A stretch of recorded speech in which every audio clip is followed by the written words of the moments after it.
Hi everyone, this is AJ Brown again, and I wanted to welcome you to another one of my kind of discussion around the fundamentals. I keep thinking about the folks that come to me asking about options, and a lot of them will say that they are options investors or they have invested using options in the past. But when I delve a little bit deeper into different topics around equity options and how to use them, they seem to come up with big question marks. In fact, when I just talk about the basics of some of the different strategies, it's like I almost see light bulbs go on in their back of their head. So today we're going to talk a little bit around put options. A lot of folks have kind of this stigma towards put options, like, oh, these things operate opposite and it's a little hard for me to wrap my head around. And so there's a big stigma associated with using put options, especially when you're selling put options for premium and making income off of them. A lot of people are afraid of them. At the same time, put options actually have a ton of liquidity because they are what a lot of the big money investors use in order to hedge their trade. So there's actually a lot more volume and open interest in the put options than there are in the call options. So what we're going to talk about, we're going to address some of these things directly. Before we get started, though, I need to ask you a little bit of a favor here. Whether you're listening to me in a podcast or on the YouTube channel or through a Facebook video or an Instagram story, I'd like you to go ahead and help with those algorithms by, of course, liking what we're presenting today, subscribing, and signing up for those notifications, so when we put out more content in the future, you'd be notified about those. And please check us out in the other places. I've got a podcast going on. I've got YouTube channel with a lot of videos that we post to at least once a week, Facebook channel, Instagram channel. So let me just remind you about what options are. I want to really get you to wrap your head around this, because before we start talking about puts, you have to have a basic understanding. You got to remember that options are an investment vehicle. In other words, these things are traded on the open exchange. You can buy and sell them, but they're not the same thing as shares of stocks or an ETF or an index. Stocks are issued by a company and they're actually pieces of ownership of that company, whereas options are a type of derivative. And that means investors like you and I, we're creating these type of options for each other to trade on the open exchange. They're basically these legal agreements, right, between a buyer and a seller that defines what the buyer can do with an underlying asset. They can either buy or sell it, at what price they can buy that at, we call that the strike price, and for how long, and that's until the option agreement expires. This agreement basically gives the buyer of the option some rights, and it obligates the seller who sold this agreement to the buyer, it obligates them to fulfill these rights in exchange for that buyer paying the seller money. So you might say, well, how do you price these things? What would you sell this agreement for? These buyers and sellers, they derive the price of these agreements from these different components. One is whatever the current value of the underlying asset is, whatever the option is really discussing. Number two, they price them based on whether the agreement is for buying or selling that underlying asset, whether it's a call or a put. They also talk about the price set for buying or selling these underlying assets. The price, we call it the strike price. What price will you buy or sell that underlying asset as defined by this agreement? That's going to help determine what the price of that agreement is. And also, when will this thing expire? How long do you have as the buyer to come back and exercise this agreement if you want to? And last but not least, one of the components in this agreement price will be how much supply and demand for agreements exactly like this one is there. You know, there'll be a lot of supply if there's a lot of folks who are writing these agreements. There's a lot of demand if there's a lot of people who want to buy these agreements, and that's going to change the going price. Now you might say, okay, what's in the legalese of these agreements? Well, the legal details of any of these agreements, they can be negotiated and settled upon, and you use like a legal team you get some lawyer's help. But really, if you go that route, that's a very time consuming, and of course you're having to hire these these different fields to help you, and that can be very expensive.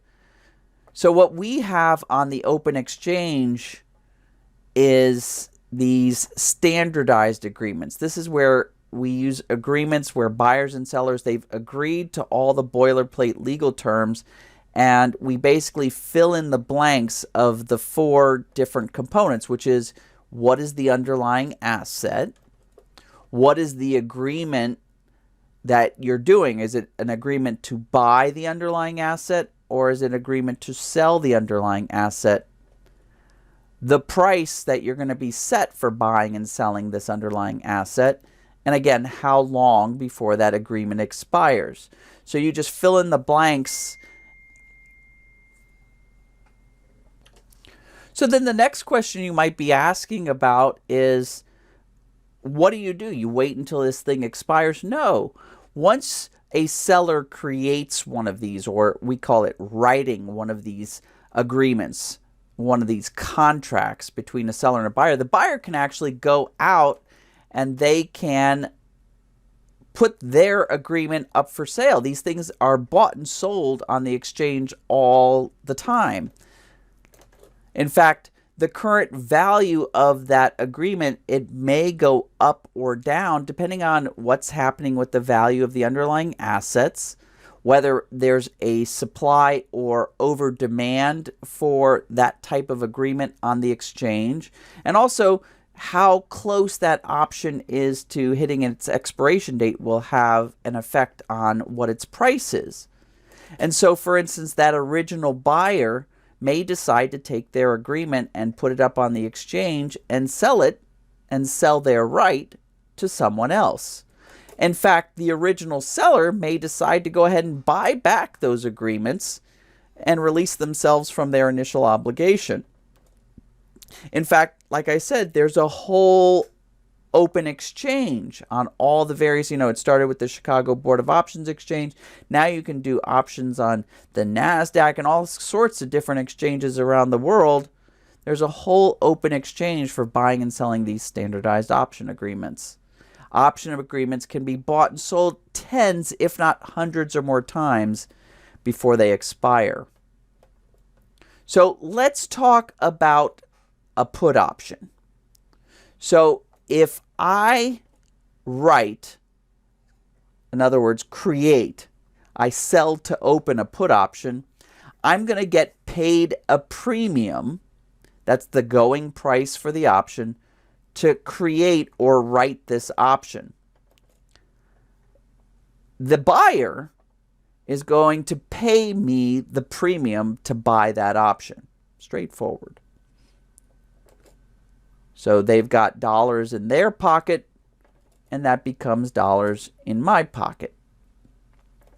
In return, my buyer is going to get the right to sell me their underlying symbol at the strike price agreement anytime between now and when the option expires. So that's kind of nice. And by the way, if we were in Europe using European options, it would be only when the option expires. When we're using the American options, of course, it's between now and when the option expires that it can be exercised. And in return, I'm going to be taking on that obligation, that commitment. I have to be ready to buy this buyer's underlying symbol at the strike price if they come a knockin'. So in other words, they get the right to sell me the underlying asset at the strike price, and I get put under an obligation. That's the definition of a put option. In return for being put under that obligation, I get paid a premium. Now, in order to fulfill that obligation, I need to have some cash. I have to have enough cash, and it can be very predictable. A little bit different than the call option. This can be very predictable because this person's going to come to me if they ever want to exercise their right, and they are going to get paid the amount of the strike price. So if I just have the amount of the strike price in the form of cash, I'm ready to go. That's called a cash covered put. The other alternative, if I really wanted to make this a little bit less cash intensive on the front end, being the seller, is I could go to my bank, or I should say my broker, and I could short an underlying symbol. I could short an underlying symbol. What does that mean? It means that I go to my broker and I borrow the symbol.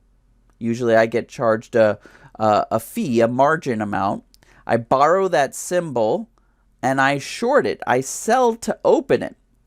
So that gives me enough cash to be able to fulfill this obligation. Should my option buyer come a-knocking and exercise their right to sell me the symbol, I'll have the cash to give to the buyer. They'll give me their symbol, which I will then return to my broker, fulfilling my obligation on that side. A little bit more complicated, but it means I don't have to have the cash up front. I can instead short a symbol from my broker, and I'll probably have to pay some sort of fee to have borrowed that symbol. Shorting an underlying symbol is a whole nother topic. Maybe I'll create another video on that in the future. In the meantime, what if she comes a-knocking? How does that work? What if she exercises her put option? And it's called a put option because she's going to be putting her symbol to me versus the call option where she'll be calling my symbol from me. So what happens? Well, I'm going to have the cash. I'm going to pay her the strike price amount. She's going to get paid the strike price amount. So I've got money in my pocket in the form of the strike price, and it goes into her pocket. In return, she's going to give me her underlying symbol, her underlying asset, and I'm going to get that symbol. So underlying symbol goes from her pocket to my pocket. Now think about this. Why would she ever want to buy one of these put options? Easy. If the underlying symbol is going down in price, right? If the underlying symbol goes down below the strike price, she could easily buy a symbol at this lower going price and then come and exercise the option, force me to buy it at a higher price, and she's going to make some money. Now, why would I ever want to sell a put option? Well, I would sell a put option if I think the underlying symbol is going to go sideways or up. Because if I'm going to go sideways or up, what's going to happen? She's going to pay me that premium, but she's never going to want to exercise it because she can always sell her underlying symbol at a cheaper, better price than selling it to me, if that makes sense. And that does make sense. So that's why I would sell a put as a type of income trade.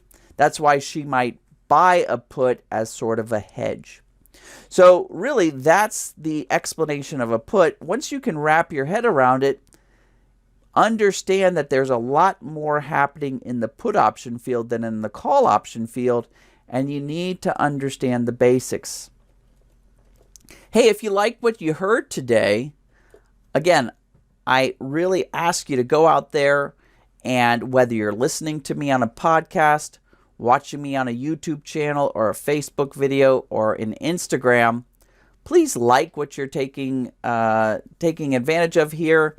Subscribe so that you get information about what we post in the future. We'll do more continuation videos just like this. And make sure you hit the notifications button so that when we do post more content, you get notified. Folks, that would help me a lot with these different sort of avenues. It helps me get to the top of the charts, and that would be amazing. Thank you from you in order for me to keep posting this content. Folks, thank you so much. Have a good rest of your day. Take care, everyone.